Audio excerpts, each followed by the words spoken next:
Olá, quinto ano, bom dia, tudo bem com vocês? Hoje é 27 de novembro, sexta-feira, enfim sextou. E, como vocês sabem, nas sexta-feiras vocês têm aula de ciências, de amigavelmente e aula de inglês, tá bom? Então, assim que encerrar a aula de ciências, vocês terão as outras aulas das outras disciplinas, participem, certo? Então, na aula de ciências de hoje, nós vamos falar sobre fecundação e gestação. Na última aula, nós falamos sobre os nossos órgãos genitais, masculinos e femininos. E na aula de hoje, nós vamos falar sobre a fecundação e a gestação, tá bom? Olha só, quando uma mulher está grávida, é recomendado exames de rotina, como ultrassonografia e ecografia. Esses exames eles servem para verificar as condições de desenvolvimento do feto e estimar o tempo da gravidez, certo? Então, através desses exames, a mãe consegue saber se está tudo bem com o seu bebê, quanto tempo de gestação ela tem, ela consegue fazer um cálculo mais ou menos de quando é que o bebê dela vai nascer, certo? Então, esses exames são muito importantes para que possa acompanhar a saúde e o desenvolvimento do bebê, certo? A gestação humana, ela dura aproximadamente 40 semanas, aproximadamente 9 meses. Tem bebê que nasce com 7, tem bebê que nasce com 8, mas o mais comum, né, o que é aproximadamente são as 40 semanas, 9 meses, certo? E desde o início da gestação, o feto, o bebê, ele se desenvolve na barriga da mãe, tá bom?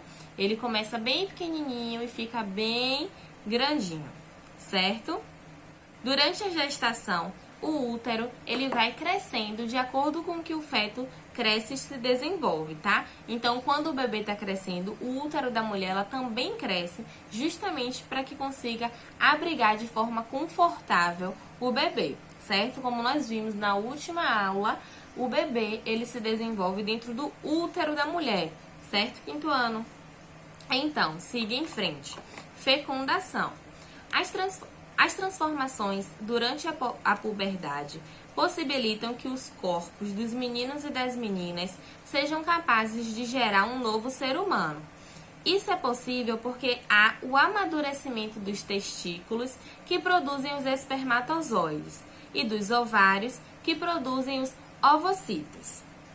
Durante a relação sexual, o homem pode eliminar, de uma só vez, cerca de 250 milhões de espermatozoides, que se locomovem pelo canal da vagina, passando pelo útero até encontrar o ovocito na tuba uterina.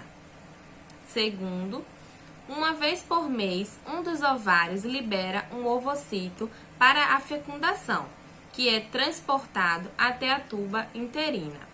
Então, quinto ano, durante a puberdade, como nós conversamos, durante a puberdade, tanto o corpo do menino como o corpo da menina muda. Lembra que nós vimos na última aula que começa a aparecer pelos, no homem começa a aparecer bigode, barba, começa a aparecer pelo nas axilas, pelo nas regiões das genitais, a voz do homem engrossa, nas meninas começa o aumento dos seios, começa a ficar com a cinturinha. Lembra, nós conversamos tudo isso, todas as mudanças que ocorrem no nosso corpo durante a puberdade, não é verdade? Então, durante a puberdade acontece também o amadurecimento do nosso corpo, certo? E o nosso corpo possibilita que o nosso corpo ele seja capaz de gerar um novo corpo, um novo ser humano, né? No caso, um bebê. Então, isso acontece porque há o amadurecimento dos testículos, os testículos começam a produzir espermatozoide, e o amadurecimento dos ovários, que começam a produzir os ovocitos. Então, durante a relação sexual, o homem, ele elimina os espermatozoides que eles se locomovem pelo canal vaginal, passando pelo útero até encontrar o ovocito, tá? E o ovocito é exatamente o que o nosso ovário, no caso das mulheres, libera uma vez por mês para justamente que ocorra a fecundação. E terceiro, muitos espermatozoides morrem ou se perdem no trajeto entre o canal vaginal e a tuba uterina. Terceiro, Muitos espermatozoides morrem ou se perdem no trajeto entre o canal vaginal e a tuba uterina. Do pequeno grupo que chega, apenas um fecunda o ovocito. Então, prestem bastante atenção. Nós vimos que em uma relação sexual, o homem ele pode eliminar de uma vez só até 250 milhões de espermatozoides. Isso significa que os 250 milhões de espermatozoides vão fecundar o ovocito? Não, pelo contrário.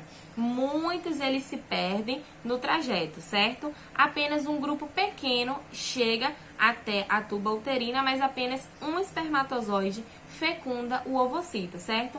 Então, o homem ele elimina cerca de 250 milhões, mas apenas um fecunda o ovocito. E é através dessa fecundação que gera a gravidez, tá bom? O encontro e a fusão das células sexuais masculinas, que no caso são os espermatozoides, e femininas, que é o ovocito, denomina-se fecundação, tá? Desenvolvimento do embrião.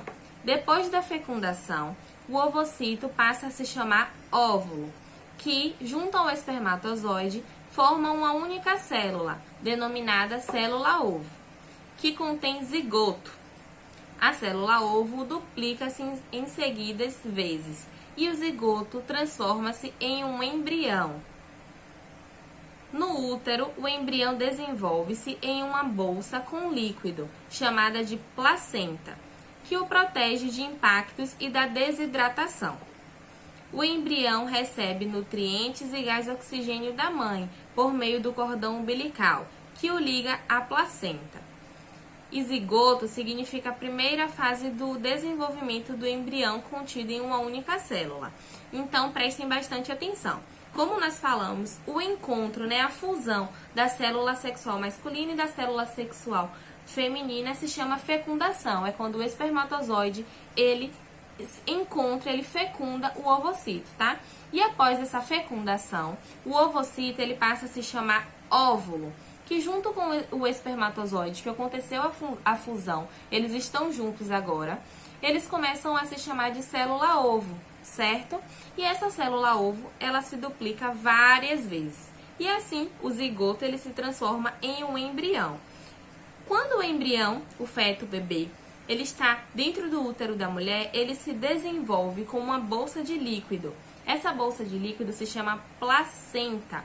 E a placenta, ela protege o bebê de impactos e de desidratação. E desde a fecundação, o embrião, ele recebe já os nutrientes, tá? Tanto o gás oxigênio quanto nutrientes alimentícios, ele recebe através do cordão umbilical, que liga o bebê à mãe, tá bom? Fica na placenta, certo? Formação de gêmeos. Os seres humanos geram normalmente um feto por gestação. Eventualmente, pode acontecer a formação de 2 ou mais embriões em uma mesma gestação, no qual são gerados gêmeos.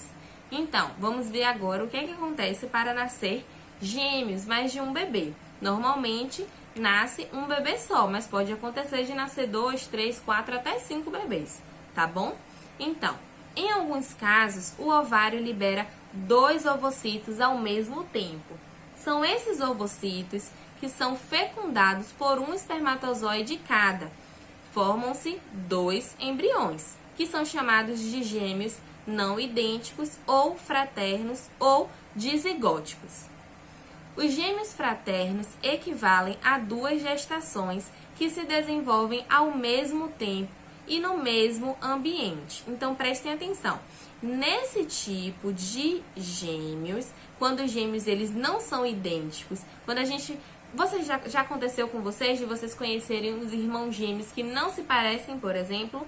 Então, é exatamente quando acontece esse tipo de caso. Nós vimos que para uma fecundação, a mulher, o ovário da mulher, ele libera um ovocito. E o homem, um espermatozoide, e eles se encontram, não é verdade? No caso de gêmeos não idênticos, a mulher, ela libera 2 ovocitos por mês. E nesse caso dela liberar 2 ovocitos por mês, eles se encontram com 2 espermatozoides diferentes, tá bom? Sendo assim, acontecem 2 fecundações 2 embriões, certo? Esses são os casos dos gêmeos não idênticos. Em outros casos, um único ovocito é fecundado, mas se divide em 2 embriões, formando gêmeos idênticos ou mozigóticos. Então, quando acontece dos bebês serem iguais, aí é mais comum, vocês veem sempre os gêmeos que são totalmente iguais, você não sabe nem quem é quem. Nesse caso, ocorreu apenas a liberação de um ovocito do útero da mulher, tá bom?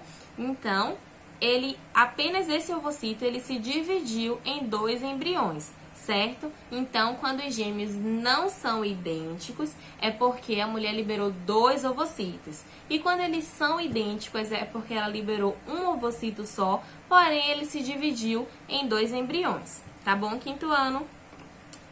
Vamos ver agora o cuidado com os bebês. A chegada de um bebê é um evento que muda a rotina familiar, pois é muito dependente, o bebê é muito dependente de todos os membros da casa. Os bebês têm muitas necessidades, precisam alimentar-se constantemente, dormir muitas horas por dia, ter alguém que os limpe, troque suas fraldas, receber carinho, entre outras necessidades. A principal forma de comunicar suas necessidades aos outros é o choro. É dessa maneira que as pessoas que ajudam a cuidar do bebê são avisadas de que pode ter algum problema ou desconforto, como dor, fome, fralda a ser trocada, entre outros.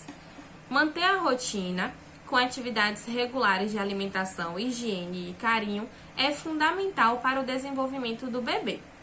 Então, nesse texto que nós lemos, nós estamos vendo alguns cuidados com o bebê. Se algum de vocês tiver um irmão pequeno, sabe do que é que eu estou falando. Quando chega um bebê na nossa família, nós temos que ter todo o cuidado com aquele bebê. Como ele ainda não fala, a gente não sabe quando ele está com fome, então a mamãe é que sente, a mamãe é que precisa saber. A gente tem que estar sempre olhando se a fralda está limpa, se a fralda está suja, será que ele está com dor? Tem que ter todo um cuidado com o bebê, tá bom? Além de ter muito amor e carinho, porque os bebês realmente precisam. Parem pra pensar. Eles estavam dentro do útero da mulher. Lá era quentinho, lá ele tinha a comidinha dele através do cordão umbilical, ele não precisava pedir. Lá ele ficava dentro, ó, toda hora a mamãe fazendo um carinho na barriga e ele lá só sentindo o carinho da mamãe. E, do nada, tiraram ele daquela zona de conforto dele. E aí ele estava em um mundo aqui fora, sentindo frio, sentindo dor, sentindo fome. Ele fica assustado com todas essas mudanças que estão acontecendo. E por isso é que eles choram. Eles choram assustados, eles choram com dor, com fome. Então a gente precisa ter muita paciência, tá bom? Muito amor, muito carinho. Principalmente se o bebê faz parte da sua família, tá? Eu conheço alunos aqui que eu soube que já teve até ciúmes do irmão porque era bebê. Não pode nem pensar, tá? Pelo contrário, você precisa ajudar o papai e a mamãe para cuidar do seu irmãozinho, tá bom? Então, quinto ano conversado sobre isso. Tem atividade no módulo de ciências, da página 118 até a página 127, tá bom? Então, façam a leitura de tudo novamente. Qualquer dúvida pode entrar em contato. E bom final de semana, descansem, aproveitem, brinquem bastante e até segunda-feira, tá? Beijos, tchau, tchau!